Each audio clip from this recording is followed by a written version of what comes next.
then you're just like, nah, we got 22, that's all you're getting. Oh, man. I tell you what, dude, recently I had somebody tell me that I look like the kind of guy that likes the comments in porn videos. So you like, naturally you have to look them up to see what they mean, right?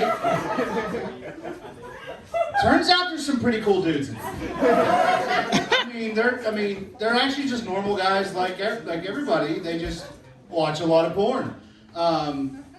They're pretty cool though. I actually bought a PS5 off a guy off there. Buttons were sticky, but it still worked, you know? Ouch. Oh, man. Did you ever forget what you're going to say next?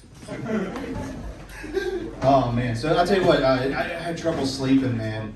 And I use the Calm app. Do you guys know what the Calm app is? Yeah. Yeah, like, you know, they play the soft, you know, ocean sounds to help you go to sleep. You know, it's pretty cool. But my favorite thing is out there, they have sleep stories. And like they get celebrity sleep stories.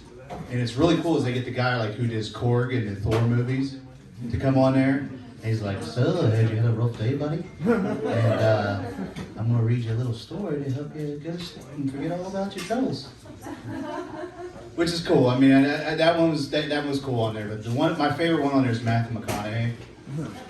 Because like he starts telling the story and then breaks off and tells another story. And I was like, what the fuck is this? So he's on there and he's supposed to tell this story about this little girl that likes to look at the stars. It's called Wonder.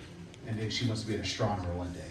So he's like, I'm gonna tell you this story about this little girl that's looking at the stars. He goes, you know, back in 1995, I did this movie called Contact, based on a book written by Carl Sagan. And he starts telling this story. I never make it to the actual bedtime story. I'm just zonked the fuck out. But he got me thinking, like, could you imagine other celebrities on there telling stories? Like, could you imagine what a, Tony Soprano bedtime story would sound like? I'd be like, listen here, you got no fucking idea what it means to be number one. Because you gotta go to fucking sleep, I'm gonna send Paulie over there to fucking whack your ass. Or like a Sean Connery, like when you feel like you're getting molested because it's a Bond girl thing. So, you have a rough day. Why don't you scoot over a little closer? And you're like, whoa, not what I was ready for. Then you get like Liam Neeson and it's like a nightmare story.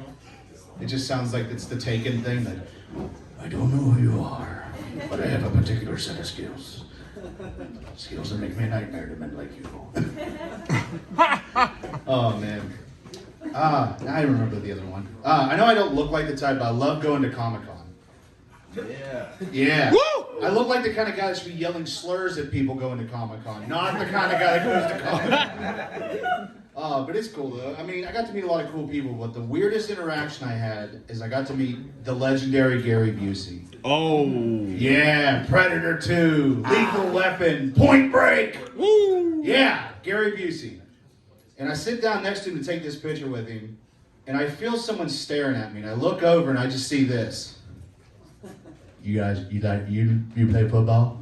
And I'm like, no. And he's like, I used to play football in Texas. You look like somebody who could play football. He goes, and he starts telling this story about like him playing football. And as he's telling this story, they're snapping pictures the entire time. So when you look at the photos, it looks like he's stroking the fuck out. I look annoyed that he's stroking out. Like he's standing there like. I'm like, what the fuck is this, man? All right, guys, you guys ready to have a good show here tonight? I can't hear you. I said, are you ready for a good show tonight? This is Cantú. Let's go. All right, guys, let's give it up for your first comic. He's already been up here once already. Cantú.